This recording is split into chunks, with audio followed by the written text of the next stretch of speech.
नमस्कार, स्वागत है आपका कमोडिटी सुपरफास्ट में। आपके साथ मैं हूं नेहा आनंद। आज कमोडिटी मार्केट में कुछ इक्के दुक्के पॉकेट्स में हमने जबरदस्त मूवमेंट आता हुआ देखा है। उसमें से एक है सोना। सोने की चमक बढ़ती हुई नजर आई है। जी हां, सोना घरेलू बाजार में एमसीएक्स की अगर बात करें तो हमने कई हफ्तों के बाद इसे 47,000 के अहम आंकड़े को पार करते हुए देखा है। आज 47,200 के ऊपर हम इसे ट्रेड करता हुआ फिलहाल देख रहे हैं। आप अपनी स्क्रीन पर नजर डालिए, 166 रुपए की स्ट्रेंथ दिखाई दे रही है। इंटरनेशनल मार्केट में एक फर्म माहौल बना हुआ है सोने के मूवमेंट को लेकर। डॉलर इंडेक्स को आज हमने थोड़ा ऊपरी स्तरों से फिसलते हुए देखा, हालांकि एक साल के हाईस के पास ही है, लेकिन जो हल्का सा करेक्शन आया है उसके बाद हमने अंतर्राष्ट्रीय बाजार में सोने को चढ़ता देखा। घरेलू बाजार में रुपया है 16 से 17 महीने के लोज पर आज जाता हुआ दिखाई दिया है और उसका भी आप कह सकते हैं दोहरा सपोर्ट आज घरेलू बाजार में सोने को मिला है। चांदी की हालांकि बात करें तो यहां पर कुछ सुस्ती देखने को मिली है।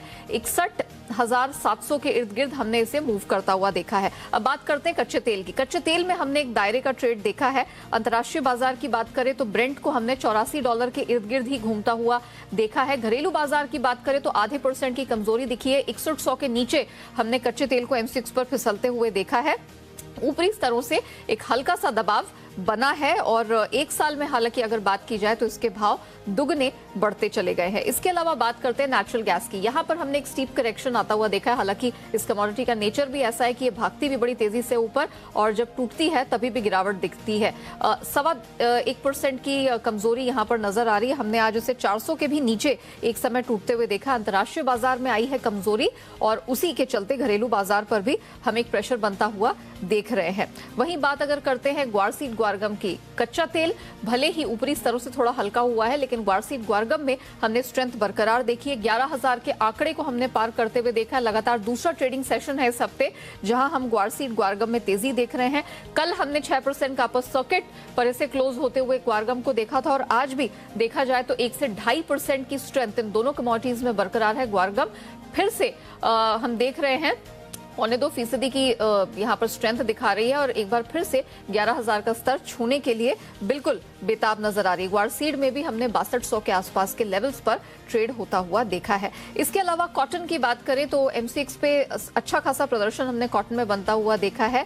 घरेलू बाजार में भाव 30,900 यानी कि 31,000 के काफी करीब चले गए हैं। अंतर्राष्ट्रीय बाजार में कॉटन की अगर बात करें, कॉटन नंबर 2 की, आईसी कॉटन की, तो वो अभी 10 साल के हाइस के पास बना हुआ है। 110 सेंट प्रति पाउंड के पास हम उसमें ट्रेड होता हुआ देख रहे हैं। कॉटन सीड केक दिसंबर वायदा भी 2550 के ऊपर निकलता हुआ दिखा है और अगर इस पूरे साल की बात करें तो 47% की स्ट्रेंथ हमने कॉटन में बनते हुए अब तक देखी है। यानी कि आज भले ही एक रेंज बाउंड ट्रेड हो, बट ओवरऑल चाहे नॉन एग्री स्पेस हो या एग्री कमोडिटी हो, इसमें अगर इस पूरे साल की बात की जाए तो अच्छी खासी स्ट्रेंथ बरकरार है। तो अब आपको मार्केट में क्या रणनीति अपनानी है, यहाँ मदद करने के लिए एसएमसी ग्लोबल की वंदना भारती हमारे साथ जुड़ चुकी हैं।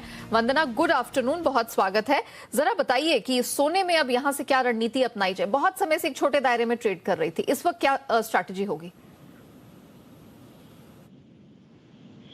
जी नेहा, रीजन भी था यहाँ पे कि बहुत सारे ट्रिगर्स मार्केट में थे, वो नेगेटिव थे यहाँ पे गोल्ड और सिल्वर को लेके। लेकिन अगर देखा जाए तो $70-50 का एक काफी इंपॉर्टेंट सपोर्ट है इकोनॉमिक्स में, जिसको ये कमोडिटी तोड़ नहीं रही है।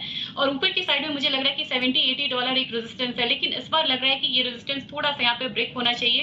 रीजन भी है, जितने भी पावर क्राइसिस है, क्रैशेस है यहाँ पे, जिसकी वजह से एक ट्रेड जो है वो हॉल्ट पे है और मैन्युफैक्चरिंग एक्टिविटीज जो है वो स्लगिश है।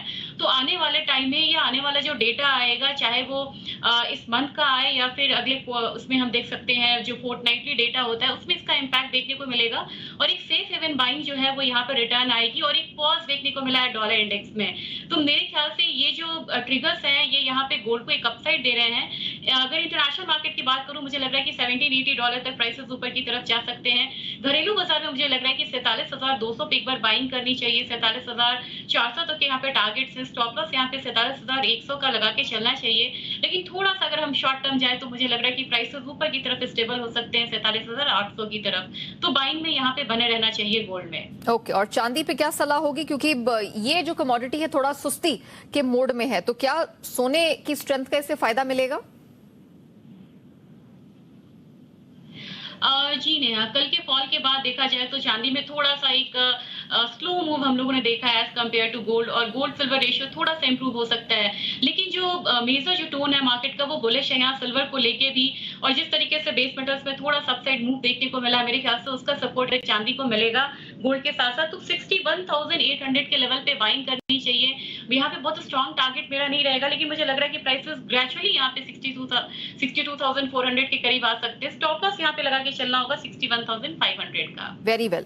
बेस मेटल्स की बात करें तो आज एक मिक्स बैग हमने देखा है, जहां कॉपर लेड में थोड़ी सुस्ती दिखी है, एल्यूमिनियम, निकल, जिंक यहां पर स्ट्रेंथ दिखी है। तो मेटल में आपकी कहां नजर होगी?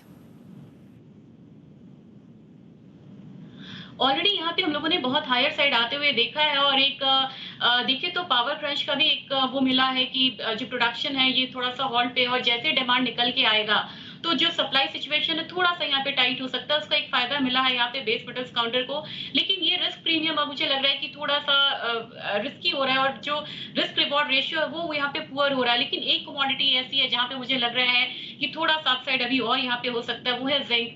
काफी स्ट्रॉन्ग कमोडिटी है, यहाँ पे 270 पे एक बार बाय करना चाहिए, 272 का टारगेट रखना होगा। तो स्टॉप लॉस यहाँ पे 269 का लगा के चलना होगा। लेकिन इसके साथ नेहा बेस मेटल्स पे एक कॉशियस ट्रेडिंग का मैं यहाँ पे एडवाइस दूंगी, क्योंकि मुझे लग रहा है कि एक एक्सटेंड के बाद यहाँ पे थोड़ा सा रैली में पॉज भी देखने को मिलेगा। ओके, चलिए अब एग्री कमोडिटीज का रुख करते हैं। ग्वार हमारे रेडार में है, वो हमारी टॉप न्यूज में भी आज शुमार था, जाहिर तौर पर इसलिए भी क्योंकि लगातार दूसरे ट्रेडिंग सेशन इसमें स्ट्रेंथ दिखी है। ग्वार में आप क्या रणनीति सुझाएंगे? नेहा अच्छी बात यह है कि ग्वार में विद हायर वॉल्यूम यहाँ पे ये ट्रेड्स देखने को मिल रहे हैं, और जिस तरीके से एक्सपोर्ट डेटा खासकर ग्वारगम का इंप्रूव हुआ है उसका अच्छा खासा असर देखने को मिला है। और जो ब्रीदर देखने को मिल रहा है क्रूड की रैली में, ये भी शॉर्ट लिव्ड है, और दोबारा फिर से बाइंग की यहाँ पे एक्सपेक्टेशन है। इसकी वजह से ग्वार पे बहुत ज्यादा इम्पैक्ट नहीं आ रहा है क्रूड में जो थोड़ा सा करेक्शन आया। मेरे ख्याल से हायर साइड में ही यहाँ पे बने रहना चाहिए, और ट्रेंड के साथ ही चलना होगा यहाँ पे ग्वार में। तो यहाँ पे 6175 के लेवल पे एक बार बाई करना होगा, 6375 का टारगेट रखना होगा। जो स्टॉप लॉस यहाँ पे क्रिएट करना होगा वो होगा 6075 का। तो मेरे ख्याल से चाहे ग्वारगम हो, ग्वारसीड हो या ग्वारेक्स हो, 2-3% का जो इजाफा है अभी भी यहाँ पे देखने को मिल सकता है इस काउंटर में। ओके, वंदना, अब मसालों पर जरा फोकस करेंगे, और खासतौर से जीरा हल्दी हम देख रहे हैं कि अच्छी स्ट्रेंथ दिखाई दे रही है। जीरे की अगर पर्टिकुलरली बात करें, इस हफ्ते लगातार दूसरे ट्रेडिंग सेशन इसमें स्ट्रेंथ दिख रही है। आपको क्या लगता है यहां से मजबूती जारी रहेगी गिवन द फैक्ट कि फेस्टिव डिमांड तगड़ी दिख रही है? जी नेहा, क्योंकि देखा जाए 2020 का जो एक परफॉर्मेंस था वो यहाँ रिपीट होते हुए नहीं देखा गया 2021 में।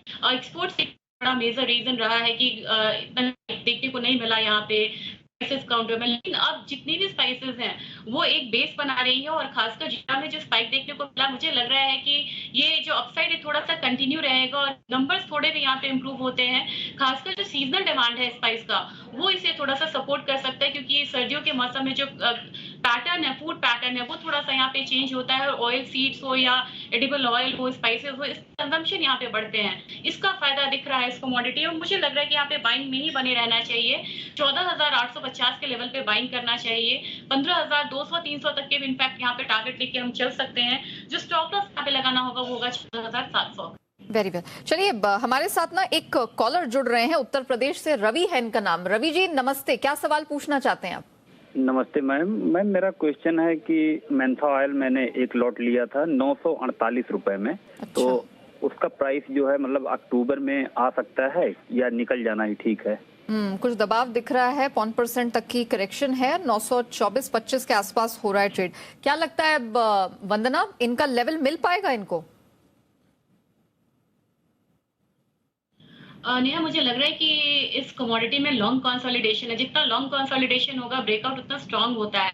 मिंथा का ये नेचर है कि जब ब्रेकआउट आता है तो वो बहुत टिकाऊ नहीं होती, तो फटाफट वहां से करेक्शन देखने को मिलता है। इनसे ये सलाह है कि 940 रुपए ये कमोडिटी अगर ट्रेडिंग ये क्लोजिंग दे ये कमोडिटी, तो मुझे लग रहा है कि नेक्स्ट यहाँ पे 955 तक के जो लेवल्स हैं वो भी यहाँ पे एक्सपेक्टेड है। तो सर आप यहाँ पे मैं एक स्टॉप लॉस आपको सजेस्ट करना चाहूंगी। मुझे लग रहा है कि अगर मिंथा की बात की जाए तो एक बार 928 का एक स्टॉप लॉस लेके चलिए, और 955 तक के लिए होल्ड करिए। मुझे लग रहा है कि अपसाइड यहाँ पे हफ्ता से 10 दिन में आपको देखने को मिलेगा। वेरी वेल वंदना, बहुत शुक्रिया आपका हमारे साथ जुड़ने के लिए, अपनी बेस्ट पिक्स सामने रखने के लिए और हमारे जो कॉलर जुड़े उनके भी सवाल का जवाब देने के लिए। तो चलिए, कमोडिटी सुपरफास्ट में इतना ही, मुझे दीजिए इजाजत, लेकिन बने रहिएगा जी बिजनेस के साथ। 4 बजे की बड़ी खबरें लेकर हम जल्द हाजिर होंगे।